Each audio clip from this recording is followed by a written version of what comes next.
നമുക്ക് ഈ ബന്ധം വേണ്ടടാ. ഇനി നീ ഒരു അക്ഷരം പറഞ്ഞാൽ നമ്മൾ തമ്മിലുള്ള ബന്ധം തീരും. സൂര്യ ഞാനൊന്ന് പറഞ്ഞോട്ടെ. നീ ഒന്നും പറയണ്ട.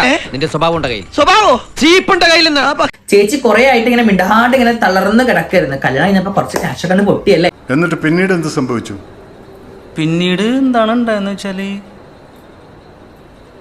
എന്റെ കിളി പോയി സാർ. നിന്റെ തന്തയല്ലട നായ, എന്റെ തന്ത. എന്തിനാടാ വഴി കൂടെ പോണ വയ്യാവലിയായിരുന്നു വാങ്ങണത്? അയ്യോ അതിപ്പോ പുതിയതൊന്നും അല്ലല്ലോ, ഇവന്റെ സ്ഥിരം പരിപാടിയല്ലേ. കല്യാണം കഴിഞ്ഞിട്ട് നീ എന്താ വിചാരിച്ചടാ? എല്ലാരും നിന്റെ ആശയാണെന്നാണോ?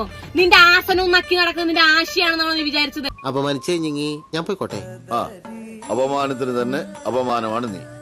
കുടുംബം നിനക്ക് എന്ത് പറഞ്ഞാ എന്താ പറയാ?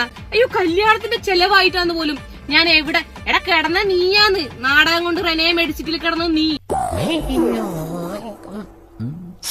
എന്താ ഉറക്കം വരുന്നു. നിന്റെ ഒപ്പം നിൽക്കുന്ന ആശയുണ്ടല്ലോ, അവൻ എങ്ങനെയായിരിക്കും? ഓന് പിന്നെ വേർപ്പിന്റെ അസുഖം നമുക്കറിയാം. പോയി ചത്തൂടേടാ. ഒരു മണിക്ക് പോവാൻ കഴിയില്ല. നീ ഉണ്ടാക്കുന്ന മോരുകറിയും നക്കി നീ കൊടുക്കുന്ന വെളിച്ചെണ്ണയും ഊഞ്ഞാലാട്ടിയിരിക്കാൻ ഇവനെ കൊണ്ട് കഴിയൂ എന്ന് വിചാരിച്ചിട്ട് നിങ്ങളെ രണ്ടാളെയും തന്തകളല്ല ബാക്കിയുള്ളവർക്ക്. ഇങ്ങനെയാണോ ചവിട്ടുന്നത്? നിന്റെ വർത്താനത്തിന് ഈ ചവിട്ട് പോരാ. എനിക്ക് കുഴപ്പമൊന്നുമില്ല, മോള് ട്രോളിക്കോ ഒരു കുഴപ്പമില്ല. കാരണം മോള് കണ്ടന്റ് ആണ്. മോള് കല്യാണം കഴിഞ്ഞപ്പോ അത്യാവശ്യം ചെലവും കാര്യങ്ങളൊക്കെ ഉണ്ടാവും. നല്ല കാര്യം. ഇനി തോന്നിയാസം പറഞ്ഞു നടന്നാലുണ്ടല്ലോ നാട്ടിലടിച്ചാൻ സൂപ്പാക്കും. എന്തു വേണ ചെയ്തോ, പക്ഷെ ദേഹോപദ്രവേൽപ്പിക്കരുത്.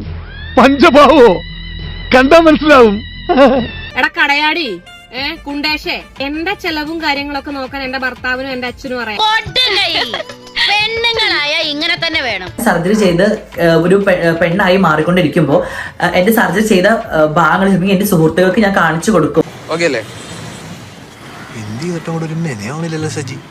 നിങ്ങൾ ചിലപ്പം നിങ്ങളുടെ സുഹൃത്തുക്കൾക്ക് നിങ്ങൾ കാണിച്ചു കൊടുക്കുമായിരിക്കും. അത് കാണാനും ആൾക്കാരുണ്ടാവുമായിരിക്കും. കണ്ടിട്ട് ഓഹോ വാവ് അടിപൊളി സിലിക്കോൺ കൊള്ളാം ഒന്നതരമായിരിക്കുന്നു. വെറുതെ പറയാനൊന്നും വണ്ടർഫുൾ.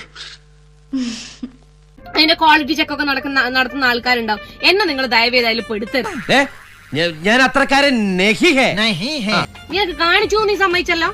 നഗ്നതാ പ്രദർശനം നീ എനിക്ക് നേരെ കാണിച്ചു, ഒരു സ്ത്രീ ആയ എനിക്ക് നേരെ കാണിച്ചു എന്ന് നീ സമ്മതിച്ചല്ലോ. അത് മതി. ഇയാള് പറഞ്ഞു ഒടുവിൽ കുറ്റസമ്മതം നടത്തി അല്ലേ? എന്നാ ഞങ്ങൾ അങ്ങ് ഇറങ്ങട്ടെ. ആയിക്കോട്ടെ, സന്തോഷായി.